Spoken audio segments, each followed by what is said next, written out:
Albert Einstein once said, everybody's a genius, but if you judge a fish by its ability to climb a tree, it will live its whole life believing that it is stupid.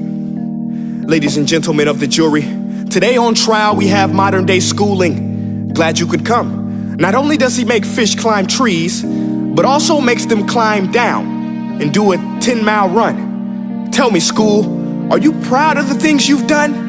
Turning millions of people into robots, do you find that fun? Do you realize how many kids relate to that fish?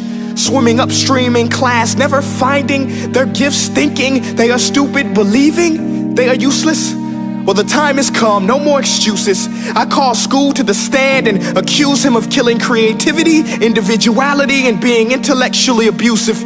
He's an ancient institution that has outlived his usage.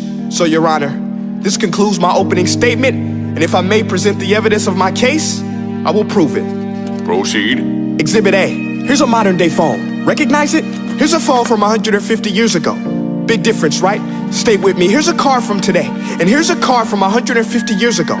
Big difference, right? Well, get this. Here's a classroom of today, and here's a class we used 150 years ago. Now, ain't that a shame? In literally more than a century, nothing has changed. Yet you claim to prepare students for the future? But with evidence like that, I must ask, do you prepare students for the future or the past?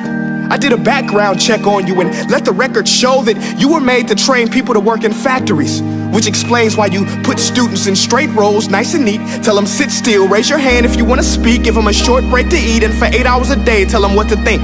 Oh, and make them compete to get an A letter which determines product quality, hence grade A of meat. I get it. Back then, times were different. We all have a past. I myself am no Gandhi. But today, we don't need to make robot zombies. The world has progressed. And now we need people who think creatively, innovatively, critically, independently, with the ability to connect. See, every scientist will tell you that no two brains are the same. And every parent with 2 or more children will confirm that claim. So please explain why you treat students like cookie cutter frames or snapback hats, giving them this one-size-fits-all crap. Watch your language. Sorry, Your Honor, but if a doctor prescribed the exact same medicine to all of his patients, the results will be tragic. So many people would get sick, yet when it comes to school, this is exactly what happens. This educational malpractice, where one teacher stands in front of 20 kids, each one having different strengths, different needs, different gifts, different dreams, and you teach the same thing the same way? That's horrific. Ladies and gentlemen, the defendant should not be acquitted. This may be one of the worst criminal offenses ever to be committed.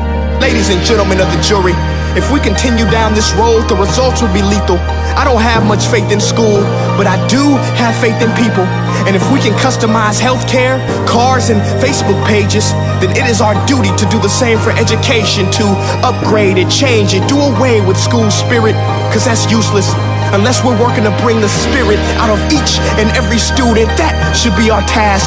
No more Common Core. Instead, let's reach the core of every heart in every class. Sure, math is important, but no more than art or dance. Let's give every gift an equal chance. I know this sounds like a dream, but countries like Finland are doing impressive things.